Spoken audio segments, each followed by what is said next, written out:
को सत्ता छोड़नी पड़ी। 1971 की हार के बाद सत्ता जुल्फिकार अली भुट्टो के हाथों में आई। भुट्टो ने 1973 का संविधान लागू किया, जिसने संसदीय प्रणाली को बहाल किया और प्रधानमंत्री को शक्तिशाली बनाया। भुट्टो ने सेना के प्रभाव को कम करने की कोशिश की, जैसे सैन्य पदों पर अपने पसंद के अधिकारियों की नियुक्ति और आईएसआई की निगरानी। लेकिन 1977 में चुनावों में धांधली के आरोप और विपक्षी आंदोलनों ने सेना को फिर से मौका दिया। जनरल जियाउल हक ने तख्ता पलटकर भुट्टो को अपदस्थ कर दिया और मार्शल लॉ लागू किया।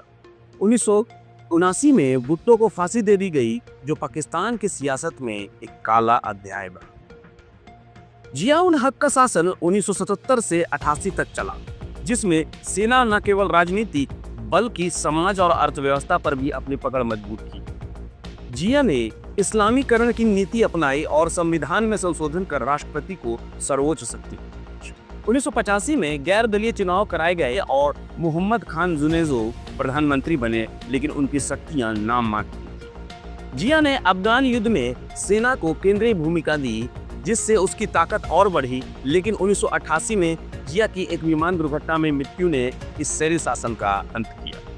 1988 में लोकतंत्र की वापसी हुई। बेनजीर भुट्टो और नवाज शरीफ जैसे नेता सामने आए, लेकिन सेना का साया बना रहा।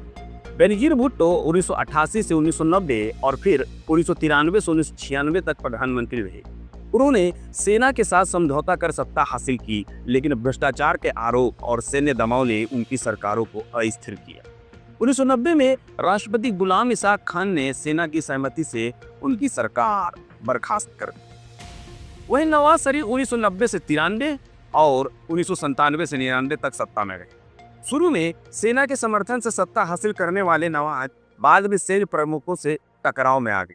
1998 के परमाणु परीक्षण और 1999 का कारगिल युद्ध सेना की विदेश नीति में दखल को दर्शाता है। लेकिन जब नवाज ने सेना प्रमुख जनरल परवेज मुशर्रफ को हटाने की कोशिश की, तो 1999 में मुशर्रफ ने तख्ता पलटकर सत्ता हासिल कर। परवेज मुशर्रफ का शासन 1999 से 2008 तक चला। 2001 में उन्होंने खुद को राष्ट्रपति घोषित किया। 2002 में चुनाव कराए गए, जिसमें मीर जफरुल्लाह खान जमाली और बाद में शौकत अजीज प्रधानमंत्री बने, लेकिन उनकी भूमिका सेना के मंजूरी के बिना कुछ नहीं थी। 2001 के बाद अमेरिका के साथ गठबंधन और आतंकवाद के खिलाफ युद्ध ने सेना की ताकत को और बढ़ाया, लेकिन 2007 में वकीलों के आंदोलन और राजनीतिक दबाव ने मुशर्रफ को इस्तीफा देने के लिए मजबूर कर दिया।